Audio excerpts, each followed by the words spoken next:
A very good afternoon to our esteemed industry judges and partners. Ladies and gentlemen, welcome to Singapore Polytechnic Engineering Showcase Webinar 2021. This is our first digital SP Engineering Show put together by the SP Engineering Show Committee. In this webinar, it will be presented with a wide range of innovative projects, which are the hard work of our final year students. These student-led innovation and industry-ready projects are developed and curated based on actual industrial problem statements by the use of creative engineering efforts.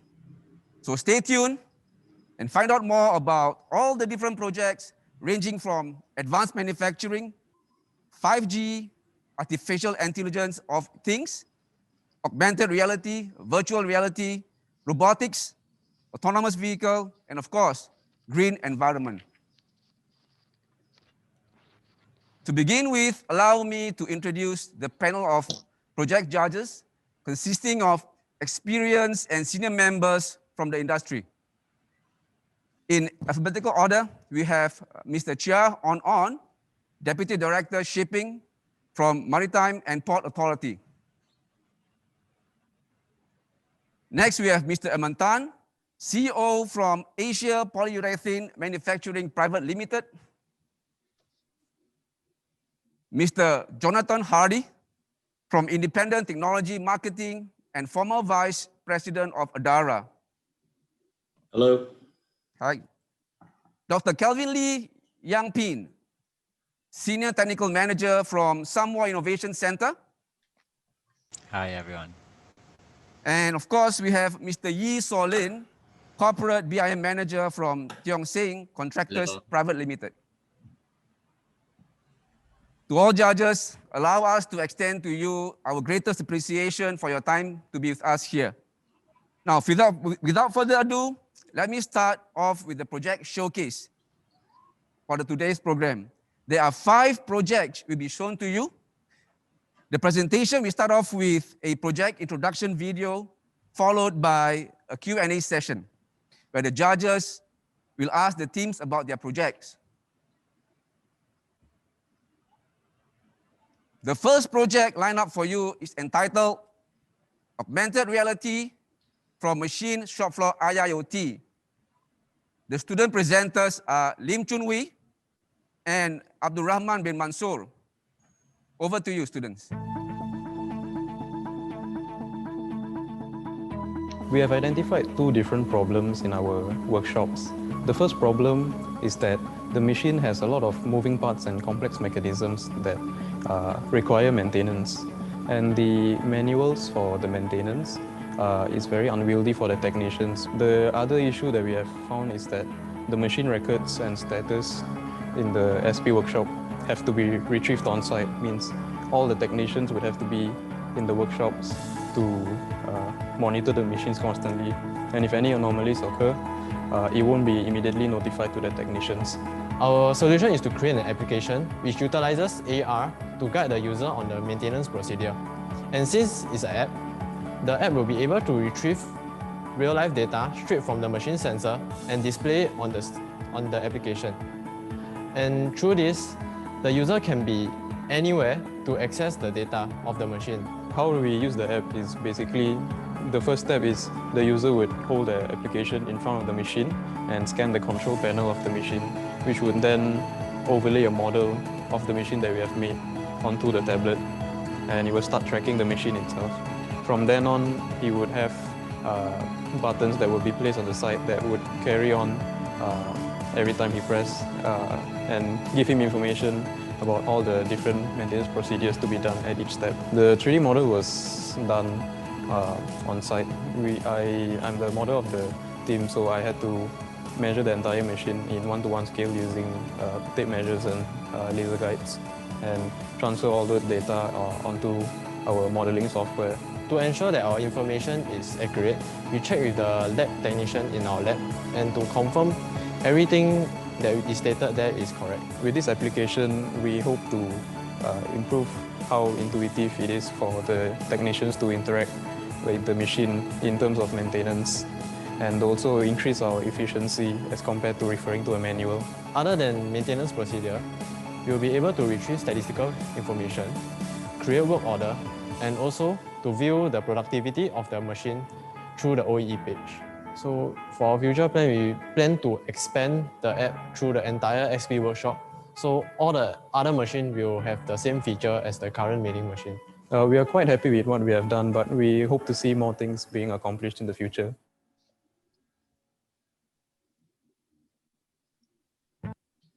Allow me to invite the panel of judges to pose the question to the students. Probably we can start with Mr. Chia first. Please, Mr. Chia. Hello, good afternoon.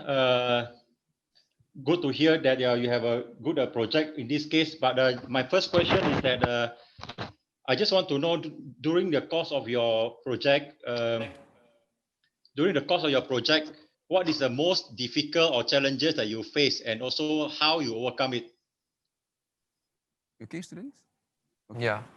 So the most difficult thing we face is combining everyone's work together, and also at the start, like learning all the different software to use to create the application we have it now. So for the application, the application we made requires a lot of different software such as Vuforia Studio, Creo Illustrate, Inventor, and maybe Figma, where some software are used for designing and some software are used for app development. And in order to combine both of the things we created in both the design software and the app development software, we have to, all our members have to understand what each of us is doing, so that we will understand the problem we face, such as sometimes where some designs are very hard, very difficult to be made during the app development. And once we understand everyone's issue, we can work together as one and to solve the problems and to make it simpler and more efficient to produce our application. Yeah. Okay, thank you, Chunwi. Probably we have Mr. Aman for the next question. Mr. Aman. Well, very interestingly and impressively, you mentioned about you help to solve the moving part of your machine so that it make the maintenance easier. At the same time, it also help you to better understand the machine status with your this software. In the last part of your presentation, you said you hope to do more things. Will you please explain a little bit more? What more thing you like to do? Seems like you don't have sufficient time and you are looking for that you could do more things. First thing that we plan to expand on is basically we only focused on one machine at the point. So we only have AR maintenance done for a milling machine in one of the SP workshops. So one of the things that we like to improve is that we would like to expand it for all the machines, if not for all the workshops in SP. The second thing that we aim to improve is the statistical and analytical approach to helping solve our problem of preventive maintenance for our machines.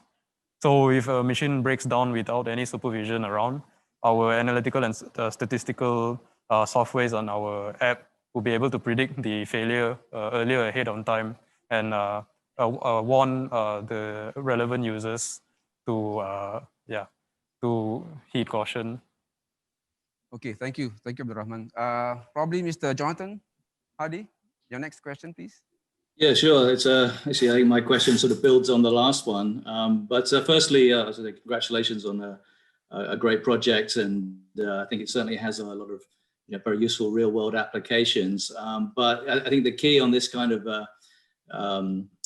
service is the adoption, right? And trying to get the users to take it up. And so I wonder, when you're working with the technicians, what sort of feedback did you get from them as to the value that the app was providing them? And to that point, what improvements might you like to make from a user perspective if you were to do a revised version? You guys okay with the question? Yeah. Okay. So the first feedback we get is initially our app, the user interface is quite complicated because there are a lot of different functions we add into it.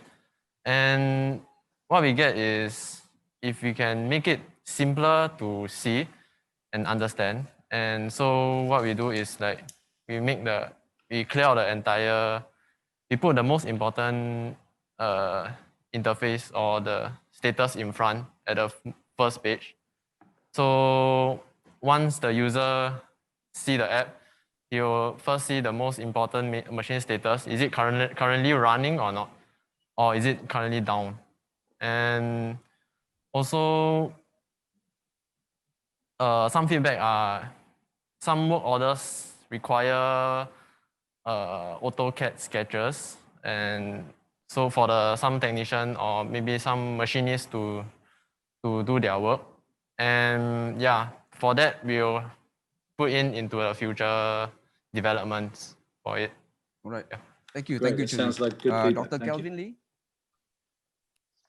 Right, thanks. Just also question regarding on the usage part. So far have you tried?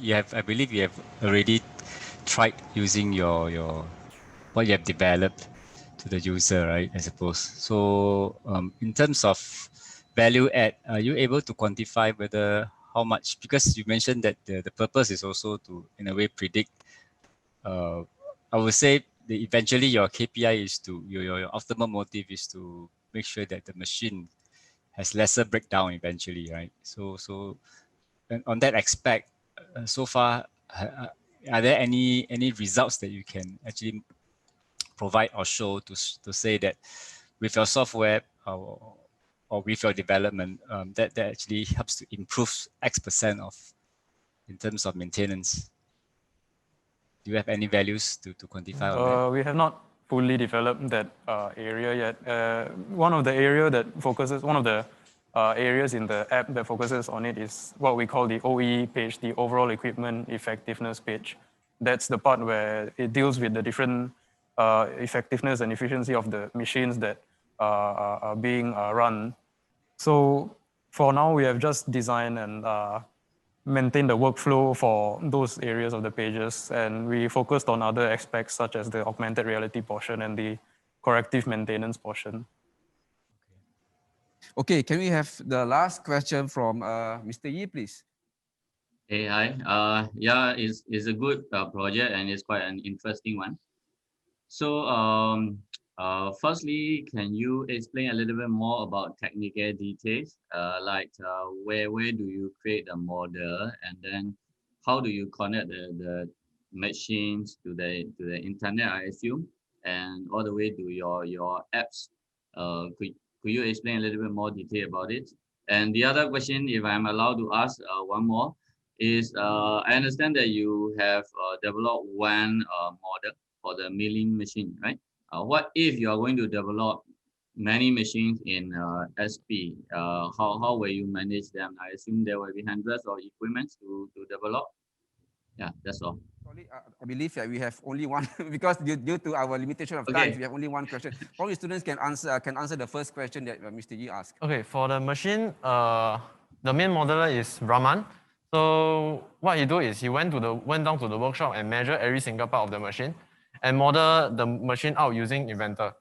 And in order to combine, once the model is modeled out, we take the model part and put it into Vuforia Studio to combine it to the main app, where our software is to open out the application. Yeah. So once you model out the app, the machine, our animator like Keith, he will go to animate the machine to how it's supposed. The maintenance procedure is like. Right. Yeah, and also once everything is done, you'll combine into the software Vuforia Studio, and that's how the application is. Okay, thank you. Yeah. Thank you, thank you. Thank you, Chunwi. Thank you, Abdul Rahman. Thank you, judges, for your valuable question and feedbacks. Next, for the second project, we have 5G-enabled autonomous surveillance vehicle. The student presenters are Fong Chun Han Ryan and Harrison Julius Swa. Over to you. So one of the primary challenges that Singapore Polytechnic currently is facing is rather having not enough security guards on campus.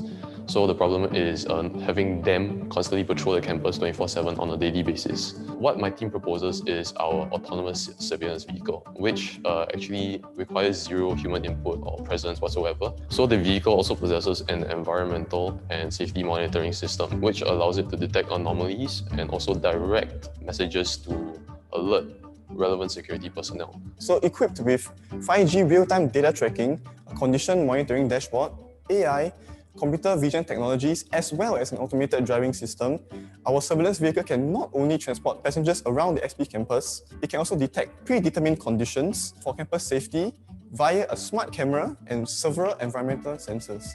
Videos captured by the smart camera are analyzed using AI to identify scenes of accidents or unwanted situations, such as those who are not wearing face masks or those who are not adhering to the safe distancing measures. Last but not least, our surveillance vehicle is also equipped with multiple embedded sensors, such as voltage, temperature, humidity, current, and object avoidance sensors. Our project team made use of the CDIO framework to help guide us through the process.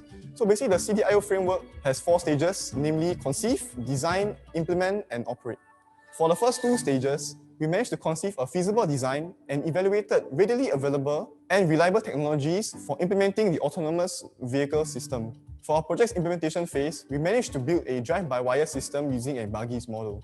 At this point of time, our surveillance vehicle is equipped with sensors that are primarily used for condition monitoring and object avoidance. Our project team also managed to successfully develop the autonomous drive system algorithm using 3D LiDAR mapping, computer vision control, and navigation. As the current batch of students, we are working on 5G video streaming, analytics using Edge Cloud AI platform, and sensor fusion techniques in order for the vehicle to move more smoothly and for an error-free navigation. So in the future, we fully expect potential customers to be able to use a mobile app that we've developed to book the ESV for rides. And of course, they can enjoy secure transactions using a digital currency payment option. Through working on this project, me and my teammates have managed to apply many new and emerging technologies into a working product.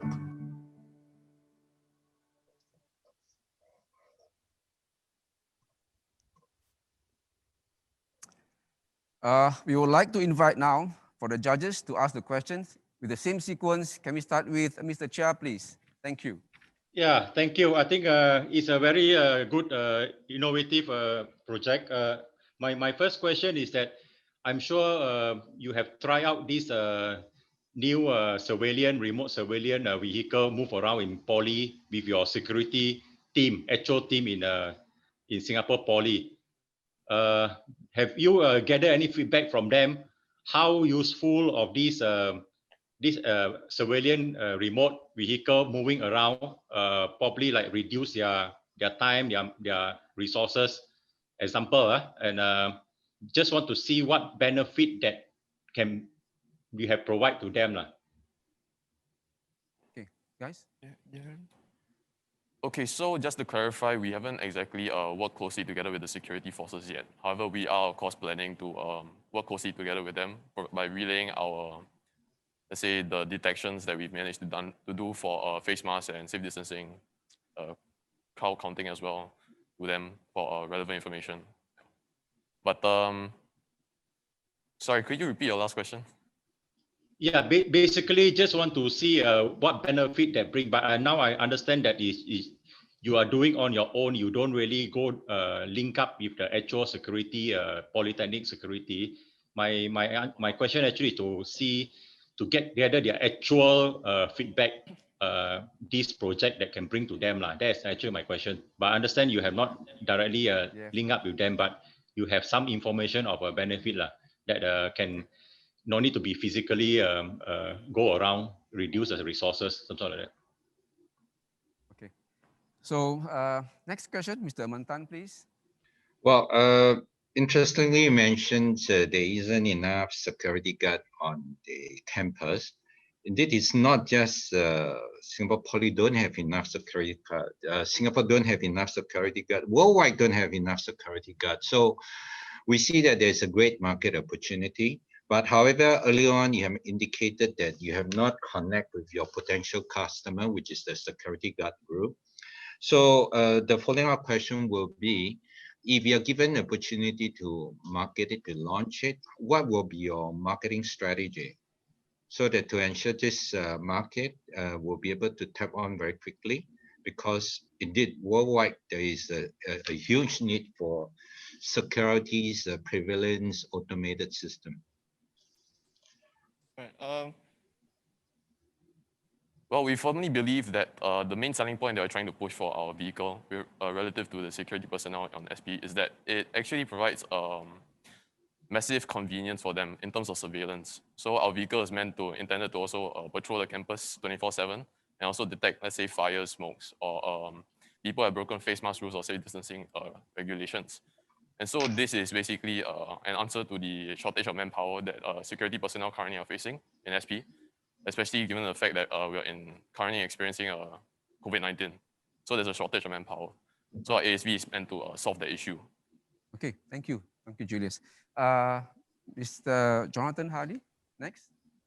Yeah, firstly, let me say congratulations on successfully completing what's clearly a very ambitious project, and really fantastic to see the number of emerging technologies that you were able to incorporate into this autonomous vehicle. But I was just wondering which of all those technologies did you find the most challenging to work with, and sort of following up from that, which of the technologies do you feel that perhaps is at the moment sort of most sort of underdeveloped, and that if there was significant improvement in that specific technology, you might see significant improvement in the capability and functionality of the product that you've created? The technology that we find most challenging to implement is of course, the 5G wireless communication. As this technology is only recently introduced within the past 5 years, so as such, it is difficult to find proper documentation online, and as a result, it is difficult to implement this on our ASV itself. And of course, if we were to improve on this area, 5G, we would be able to, as 5G operates at a much faster speed and has a lower latency compared to 4G, we'll be able to do real-time video streaming with the 5G technology. And with this, we can monitor the live video streaming from remotely from anywhere at any time. Thank you, Ryan. Dr. Kelvin? Yes, maybe just more of a comment more than a question. Just to, I noticed you actually use a buggy for your autonomous vehicle. Have you ever wondered, because a buggy in this case, in terms of mobility, you may be limited to certain areas. So areas like, nowadays, perhaps you may even need to go to, if you want to really spread out your surveillance, you maybe even need to reach out to areas whereby it's not really accessible for four wheels. You may also want to consider putting your technology using a drone, just for a suggestion. Thank you, Dr. Kelvin. Of course, the last question, can we have from Mr. Yee, please? Yeah, I believe you have conducted quite a number of trial or survey. Do you have any data to share with us, like how many anomalies have you found within the campus or something like that? Okay, to clarify, we haven't actually entered the practical stage, but in our development time, previous batches of students have worked on simulating the fires themselves. So they include, let's say, our training process to develop our machine learning model to detect the fires and smokes involved training the machine learning model with numerous imageries or sceneries of fires and smokes. And thus, we believe that the machine learning model itself and thus our AI camera and our buggy by extension can reliably detect these smokes and fires based on their patterns and colorings. So for example, a fire can be detected by the orange-ish color that it gives off, and also the swaying motion that it has, as it has a tendency of moving from left to right or right to left, for instance. And smokes can also be detected by the grayish darker colors that they have, and also the length of the smoke columns that they emit as well. Okay, thank you. Excellent, Julius. Thank you. So thank you, Ryan. Thank you, Julius. Thank you, judges. The next project is entitled Quantity Takeoffs of Formwork System with Building Information Modeling Application. Student presenters are Vainal Aloysius Ang Hui and Teng Hao. Please.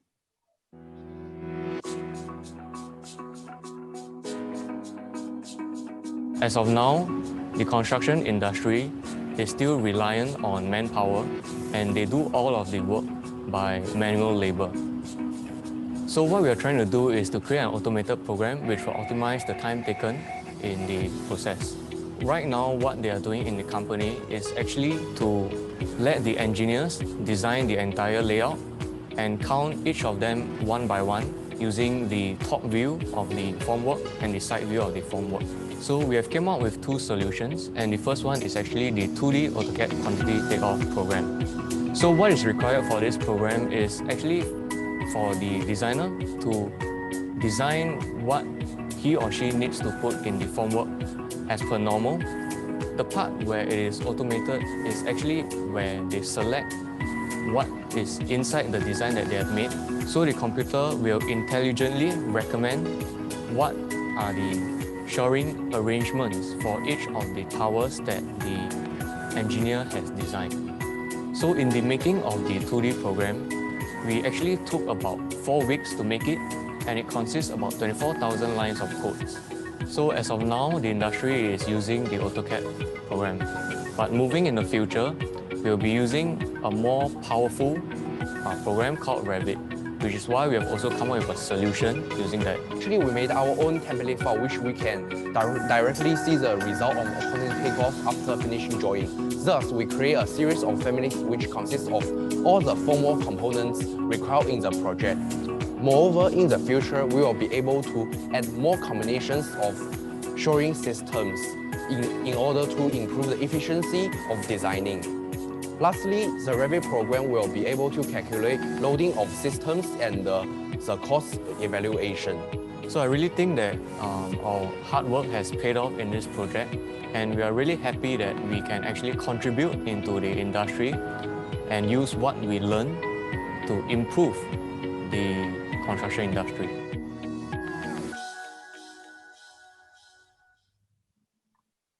Excellent, excellent videos. Okay, may I now invite the judges to ask questions like before? Mr. Chair, please, thank you. Okay, thank you for the presentation. My question is that how can this project impact and benefit the construction designer? Basically, how it can actually benefit the designer is that usually how the process goes is the designer will plan out the design and draw it out in, let's say, AutoCAD or Revit. And afterwards, they will manually count it one by one from using the plan view and the section view. So with this program, right, this AutoCAD and Revit program, it can actually cut down the time, which is to just take off the work from the QTO. So now the designer will only have to draw and use our program to just count everything. Right, so that's the answer. Can we have Mr. Mantan, please? Well, indeed, if you're giving an opportunity to redo your project again, is there any area that you like to emphasize more or redo or further enhance on your current weak point of your software setup? So for the current project that we have already completed, which is the AutoCAD and Excel program, I think if we were able to do it again, what I would do in the programming part of the works would be to make it more tidy and to also use more things such as like functions or global variables so that there is not too many repeating of lines of codes during the programming period. And therefore, it will also make the processing time of the computer faster. And as for the Revit program, which is the future program that we are working towards, we have Michael to answer. Okay, and for Revit program, now our problem is still exists, which is when we drag the family model to the drawing project, the Revit system, Revit software will become slow and lagging. This is because of the file size is big. And if in the future, if we plan to do again, we plan to make the file size smaller by using less polygon in order to make this software faster and generate more family models in one time. All right. Thank you, Cole, for your question. Thank you, Michael. Mr. Hardy, next, please.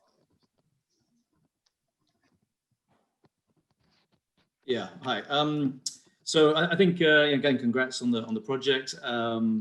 You mentioned earlier the key benefit is the ability to do this sort of quantity surveying that much more quickly via the program than trying to do the task manually. I wonder if you're able to sort of quantify that, on a typical project like this, how much more quickly could the designer come up with that result than if they were trying to do it manually? Okay, so the conventional method, which is the original way that the designers, the industry partner that we are working with, they take about 9 hours to design and draw the plan and the section. And they will take another 8 hours to do the quantity takeoff, which is the counting of all of the materials. So with the program that we have made, the Autocad and Excel program, the drawing time will remain the same since it is up to the designers how long they take to design it. However, the QTO time is dropped down to merely 8 minutes, which is inclusive of selecting the entire drawing, keying in important values, and for the computer to process, which just takes about 1 second. And the overall time, so this timing with the program that we have made is actually 4,500% faster than the conventional method. And as for the Revit program? On the other hand, for the Revit program, it will still honestly take 0 seconds to show our result because the counting and the drawing time happens at the same time. So it depends on how fast engineer finish drawing of the entire project for the company. Thank you Those for the are question. fantastic results. I would encourage you to put those results right up front when you talk about it, because that's really great job. Thank you, Mr. Hardy. So we can have Dr. Kelvin to pose your question. Moving forward, what will be your commercialization plan? How are you going to sell your project? Right. So we have actually thought about this, and so commercialization, I think we would focus more on the construction industry since that is what we specialize in. And I think if we are talking about cost, how someone can make a business out of this, I think it is really up to how much time is taken to program each program for the specific company. And let's say if the program takes about 5 months to make, then let's say we will just charge them at 5 months monthly pay, something like this. So each program will roughly be about $10,000 to $15,000. Okay, great. Now, Mr. Yi, allow me to compensate the question which I have taken from you earlier. So we have a bit of time. So you may ask a couple of questions if you have. Okay. Actually, I don't have a question for this group. I wanted to give some suggestion. Firstly is for the AutoCAD. You may want to check with formwork manufacturer like Perry CAD. They actually have a plug-in inside the Autocad itself. Of course, not everyone will have this software and hardware. So you will be able to compare your plug-in against theirs. Right? Their plug-in can also extract the quantities directly from their program. Secondly, I would like to encourage you for Revit plug-in development. There is a huge market for Revit plug-in. Don't give up. Continue to develop, because right now we don't see many plug-in for formwork. So there's a huge opportunity there. So don't give up. Keep working hard on it. Yeah, thank you. That's all. All right. Thank you. Thank you, Aloysius. Thank you, Michael. Thank you, judges. Okay, the next project is entitled Technology Information Enterprise Resource Database. Student presenter is Alex Siak Min Ping.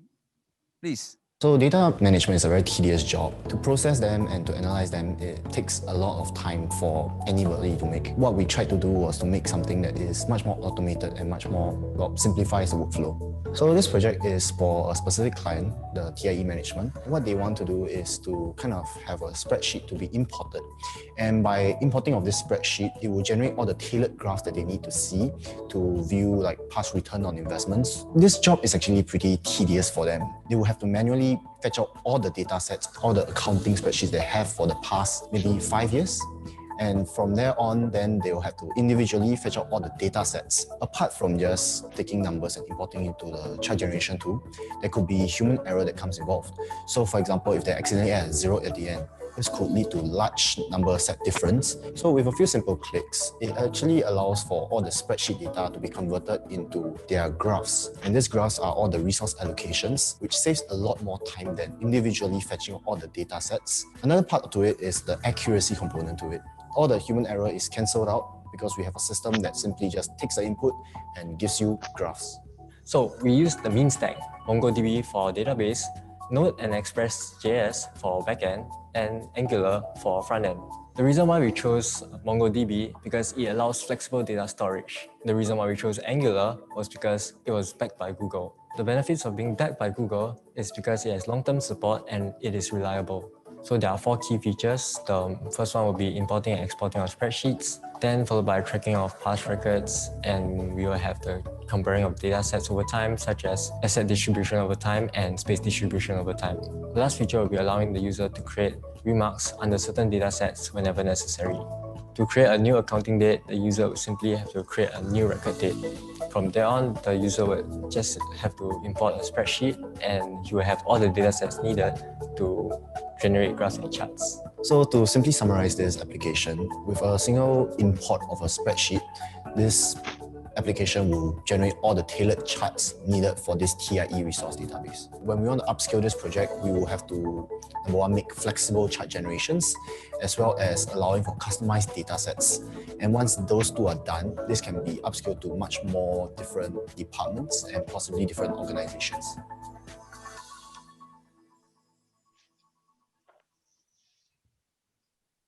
All right, thank you. May I now invite the judges to ask Alex some questions?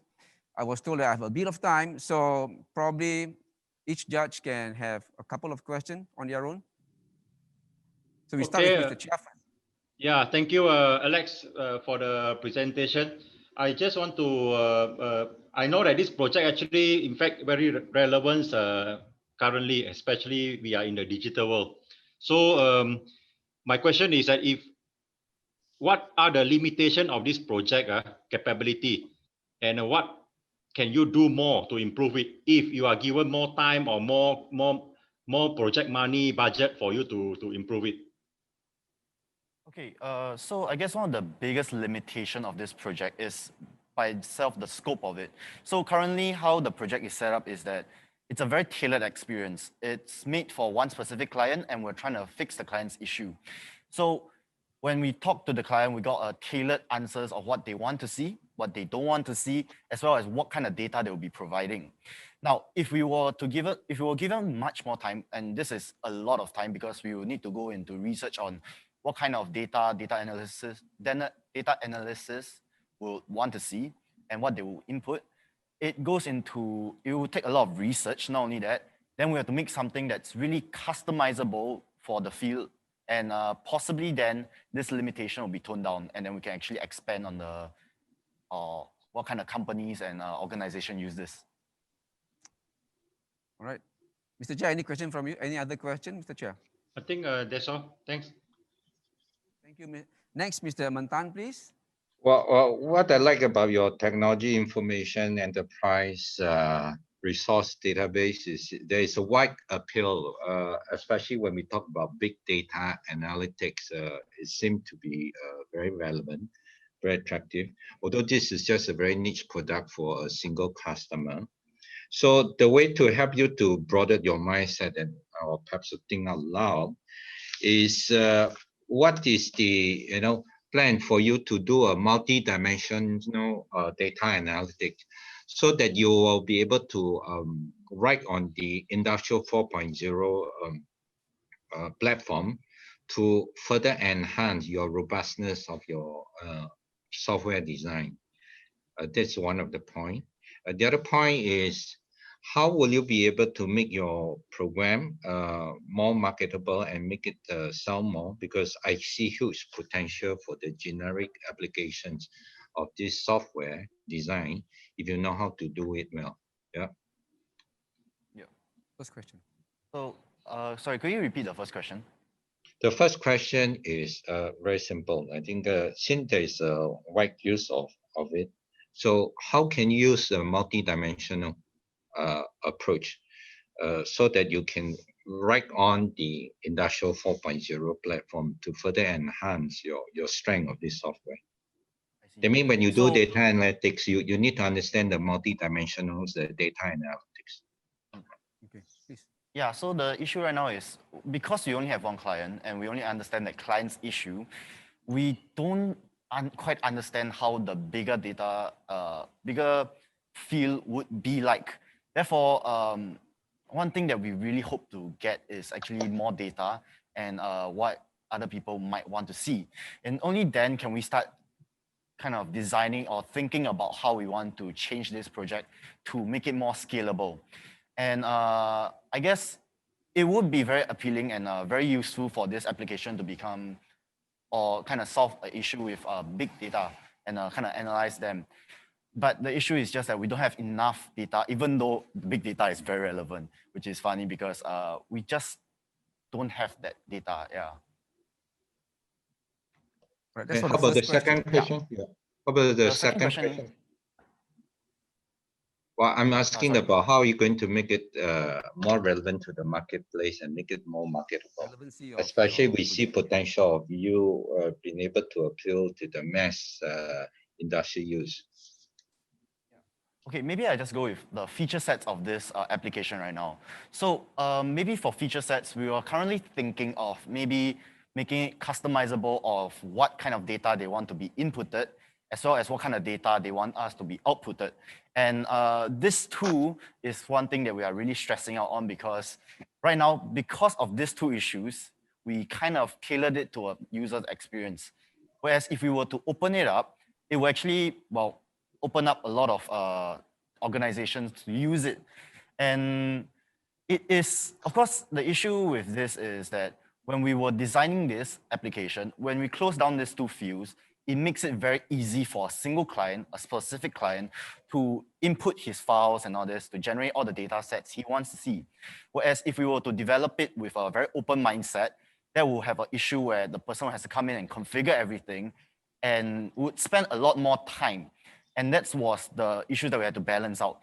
Now, when we are looking to expand it, of course, this will give more reasoning to have it, give it more configuration time, right? Because more clients, I think it's more reasonable to have it more configurable. And thus, it's something we're also looking forward to, yeah. Okay, thank you, thank you. Mr. Hardy, next. Yeah, so building again on that last question, and I think just this core topic that we're talking about, because clearly the value, the potential of it is to make it enable it to go beyond this one existing client that's being demonstrated in this demo, and to make it truly customizable, as you've just been talking about. So I wonder if you have a sort of vision of what that user experience might be in a more customizable version. You know, what the functionalities, the features would be to in that user experience that would allow that user to create a much more customized an output that is customized to their business or their department. Yeah, I guess for now, what we are planning on is that, because right now the system only accepts one type of file, and that's an Excel file. So for the input side, we're thinking of perhaps even expanding on maybe not just an Excel file, maybe different spreadsheet standardizations, perhaps even fetching data from external APIs that are not just of our system, but of other companies or organization systems. And then for the output, we're currently thinking of also maybe creating like a spreadsheet area where they can kind of click on and then configure what kind of data sets they want to see and what kind of data will be put on to generate this kind of data sets. And lastly, how they want the data to be presented is also one thing. If they want a certain field to be maybe filterable, such as that, and only then, that's what we have thought of so far. Yeah. Yeah. Is there any more questions, Mr. Hardy? No, this is good. I hope right. you had the chance to do that. Sounds good. Next to Dr. Kelvin. Dr. Kelvin, your question, please. Right. So far for the user, right? What is the key feedback that he has regarding your software, or perhaps one of the key improvement that they would like to see with regards to the software?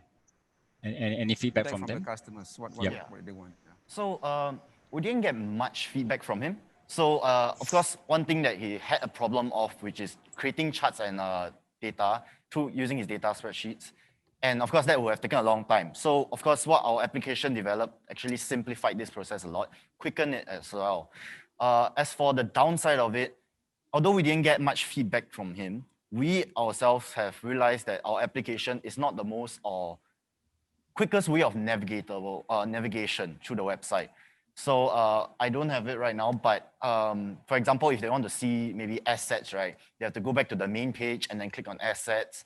Whereas looking at how we can fix this issue, it's much more easier to have a single page where we can actually toggle on what data sets we want to see and what kind of graphs that we want to see.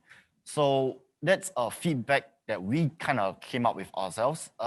Unfortunately, again, our client didn't really give much feedback. Yeah. All right. Dr. Kelvin, any more questions from you, Dr. Kelvin? No, no more. Thanks. Okay. All right. So, Mr. Yi? Yeah, hi. It is interesting. There are also many other similar platforms in, I think, every industry. Nowadays, people started using web application for all these numbers these days. And I understand that your current system is more like converting existing data, which is in spreadsheet, and then bring it over to your platform and record them, right? Do you have any plan to sort of digitalize current work processes in certain industry?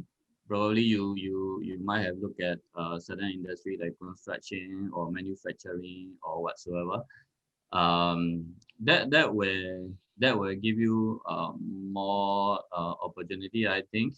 What is your opinion on it? Yeah, I think you have a point where we are kind of limiting on this reporting to only one like I guess function, which is for people that are looking at their incomes or not income, sorry, revenues and what kind of assets they have, what kind of accounting part of the industry. And it's very feasible if we are going to, again, create the customizable inputs, customizable outputs, and give it a few more features that will make it much more viable for external organization, be it manufacturing plants or as well as engineering departments. Again, because we don't have much data sets on this kind of places, right? We don't know what kind of data they will see. But if we're able to make it much more customizable, it removes the need that we need to know all the data sets. Yeah. Yep. All right, so I have a bit of time. So let me just ask Alex myself some question. Alex, if you don't mind. Alex, you are a two-man project group? No, we have 5 men, and men. of course, I'm the lead designer, front-end developer, and leader of this project. We also split our jobs, so there was like 3 front-end developers and 2 back-end developers and data engineers. Okay, so it's a big five-man team. Yeah. So can I just understand, is there any challenges, is there any conflicts that you have with your group member during this whole duration of project, and how you as the lead man actually solved it? So there was not really much conflicts within the team. So the main issue that we faced was, well, maybe let's talk about in the team. So the team, unfortunately, we couldn't get 100% dedication. Of course, some people had external complications, be it they have to go out on certain days, or as simple as going out on certain days. So to recover from that and stay on plan with the schedule that we have created, of course, one person has to take over it, be it me or someone who's available at the time. Okay. Yeah. Okay. Thank you, Alex. Thank you for that very clear answers. So let me now move on to the last project of the day, which is entitled Performance Assessment of 3D Scanners and Reverse Engineering. Student presenters are Nurul Khadijah binti Sanusi and So Yuwaditut. Over to you. In the medical industry, the current method to create an ankle brace is via the casting method. We can see some inefficiency and inconvenience to this method, and it doesn't provide comfort to the patient. So to solve this problem, we make use of the 3D printing and 3D scanning technology to make the ankle brace. It is important because the technology of 3D scanning and 3D printing is like a up and coming thing. Right now, doctors are already trying to go into 3D printing and 3D scanning of the patients for like casts and simple implants. The 3D scanner has to be first portable. Second, it has to be able to capture at high speed. The person scanning has to be able to move around to capture all angles, so it will be convenient for the person. And secondly, because patients they tend to not keep still. If the scanner is able to capture at high speed, it can capture as many scans and data as possible.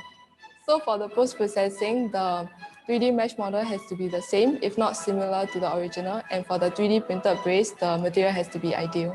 The process is rather intuitive. First, we have to scan the leg, and we use a portable scanner, and we have to ensure that the leg is of the right angle. It cannot be like too relaxed or too stiff. When we ensure that the angle is just right, we will start scanning the leg, and then we capture the data, and then we will transfer the scans to the scanning software. The scanning software is where we do the post-processing, and so like cut out all the extra surrounding that we managed to capture on the 3D scanner, and we'll just make a 3D mesh model of the part that we want. Then we'll transfer it to a CAD software to do the modeling and everything. Yeah.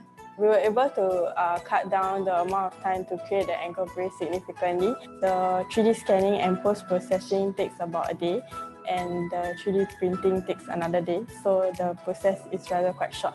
For our current model, we can improve on things like the structure, the shape of the design. We can explore into other shapes, and we can also try out more materials, see which one is more suited for the leg brace.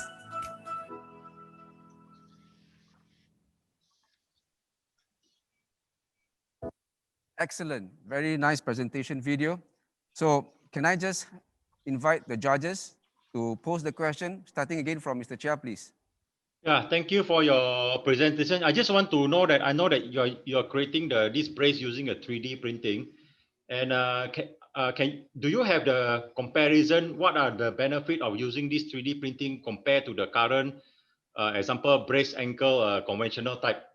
And also you should have some advantages where how can you get more public interest to adopt this 3D printing ankle brace compared to the conventional?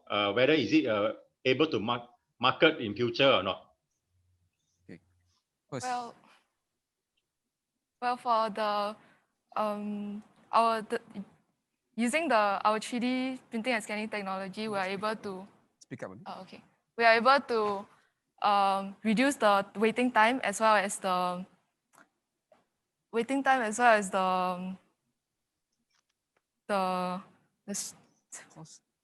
sorry. We're able to reduce the waiting time for the patient and also the discomfort of the patient wearing the traditional ankle brace.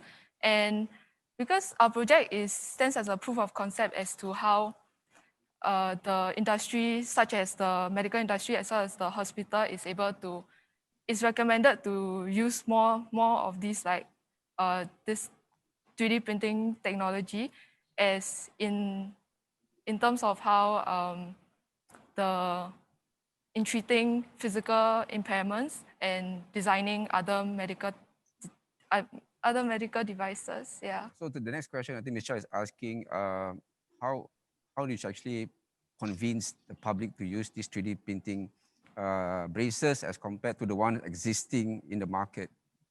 Okay, so the original method, which is the conventional ankle brace, it uses the casting method to get the features and shape of the leg, and the molding techniques to actually create the conventional ankle brace. So for our project, we did is we try on the 3D scanning as well as the 3D printing technology, and the main benefit to this is that it takes like a shorter period of time for hours as compared to the traditional way. And for the 3D scanning, it roughly takes like 15 to 20 minutes. But for the casting, it will take like at least 4 hours to put on the cast, wait for it to dry, and like take out the cast. And for the 3D printing, it actually takes like maximum 2 days, including the post-processing and ensuring that sharp edges are already like filed. And for like the conventional ankle brace, which uses the molding technique, it actually takes like 4 weeks, and this is actually has to be done by a professional. So I think like this product is like can be used in the future and it's good for the marketing. It's because like you know, there are many patients that actually experience ankle injuries. So like right now, the medical industry already uses already recognizes the use of 3D scanning as well as 3D printing. So we want to like enforce the use of the technology. And so I guess like it will make marketing easier because like right now it's cheaper as compared to the conventional ankle brace. So it's also faster, am I right? Yeah. It's not faster than the conventional one. Yeah. Right. Okay, thank you. Is there any more questions, Michelle? Okay, just to confirm, now I know that you're saying that it's much cheaper now. Can I get some rough idea how much cheaper in terms of percentage compared to the cost? Yeah, the cost.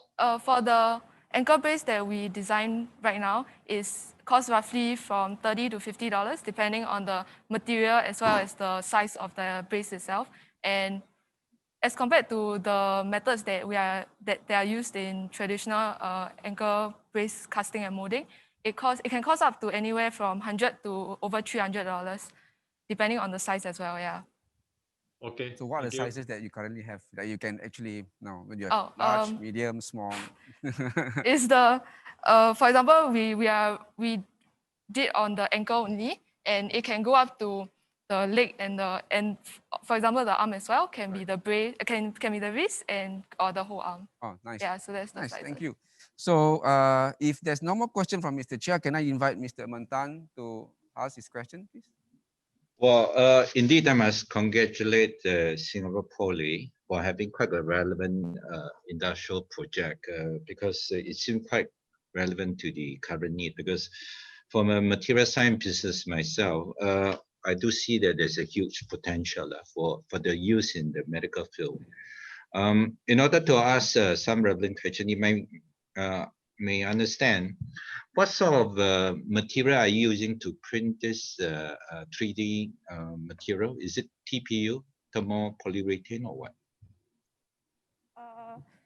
So for our project, the material that we use for the 3D printing is PLA material, and like we had our groupmate test it out for the ankle brace, and we found out that it was too stiff, and like it's not ideal to be used as a 3D ankle brace. So in the future, if we are able to proceed and continue on this project, I think the ideal material to be used for this 3D printed ankle brace would be thermoplastic polyurethane.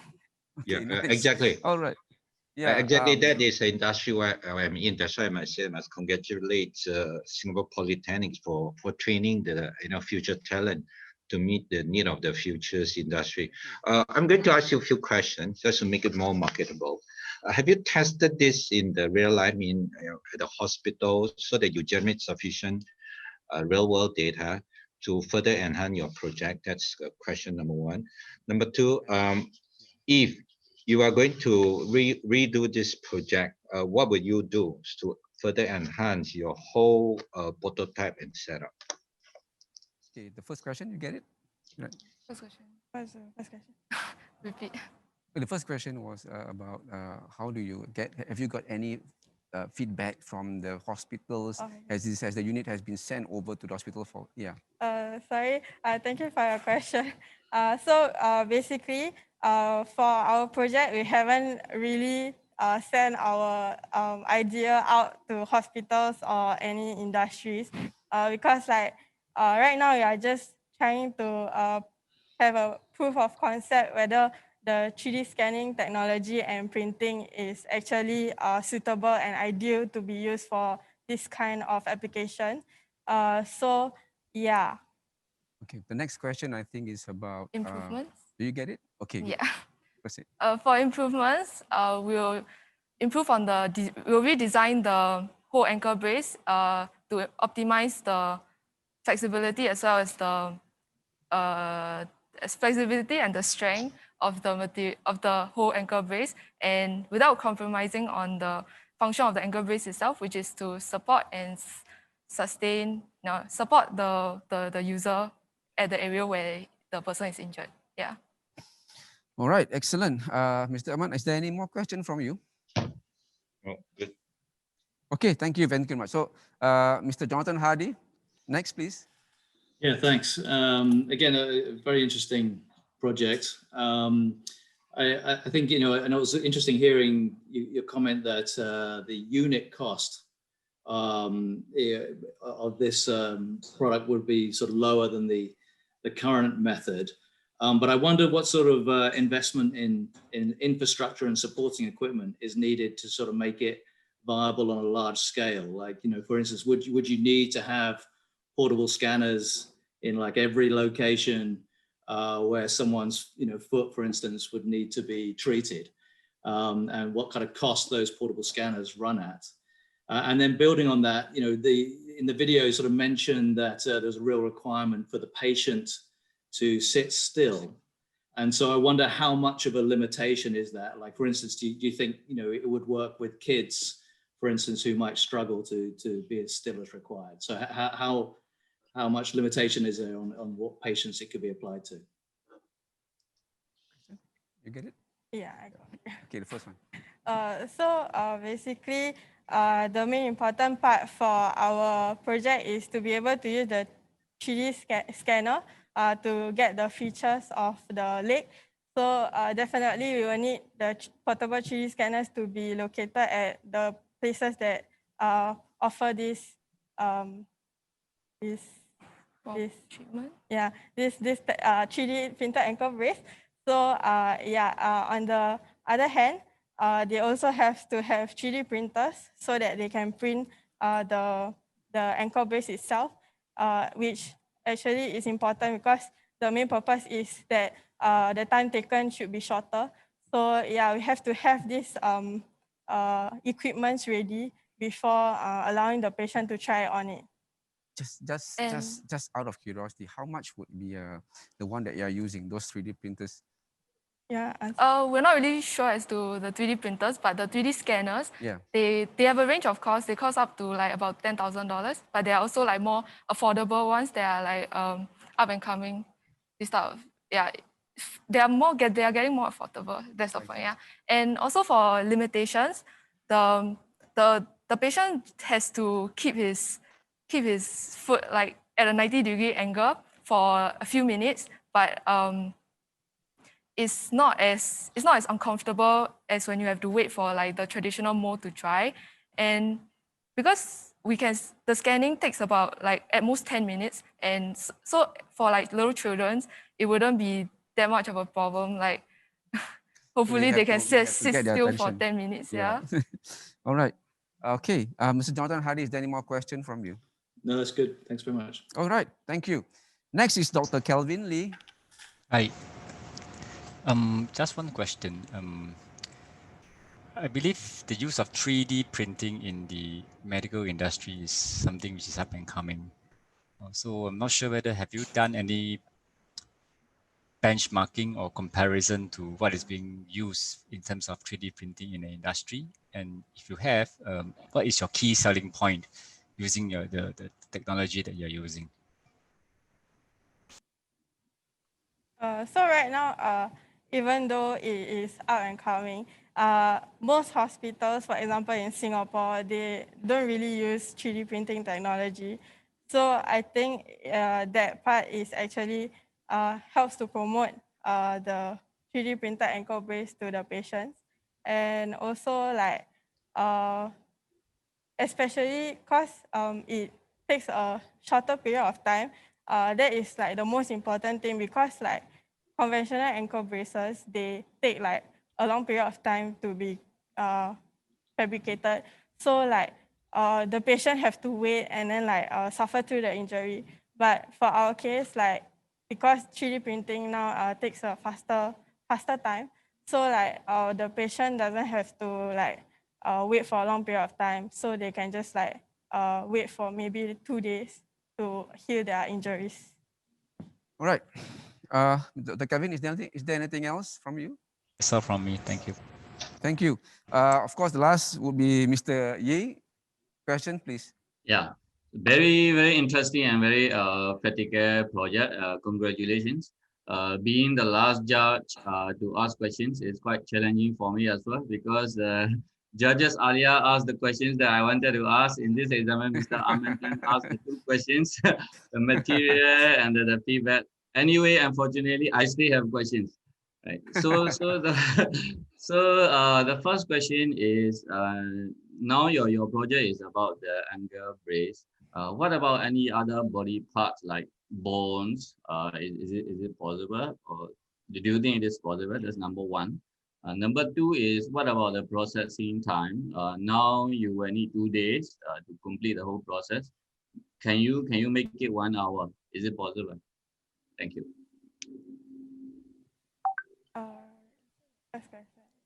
First question, is there any parts of the body, so it's on leg, right? Oh yeah, okay. So for the first part of the question, I feel that it would be possible to do this type of like reconstruction for, especially like facial reconstruction. Like the 3D printer they're already testing out in the industry to use like to scan the face and like make a sort of like a 3D printed version of the face, and like to make it more I guess physically attractive for the user also. And yeah, we hope to get there eventually, like as in we found that it can be used, and then if we were to further work on the project, our goal will be to get somewhere around there. Yeah. So for your second question, unfortunately we cannot like increase the amount of time, like make it faster to print, because like the 3D printer itself, it can only like print at a certain rate. So like we cannot really increase the like make it faster to make the 3D ankle brace. All right. Mr. Yi, any more questions? No more. That's all. Thank you. All right. Thank you. Thank you, ladies. Thank you, all the project groups. I'm heartened to see that you have come out with a very industry-related projects for your final year project. Now, we have come to an end of our live webinar session. A very big thank you to the judges for taking their valuable time off their busy schedule to provide us with valuable and useful comments for the students. Thank you all members of the audience for being part of the event. Your presence today means a lot to the students, as you showed students your support for the efforts. Just a heads up, there will be one more SP Engineering Show live webinar tomorrow at 3:30, which showcase another 5 exciting projects.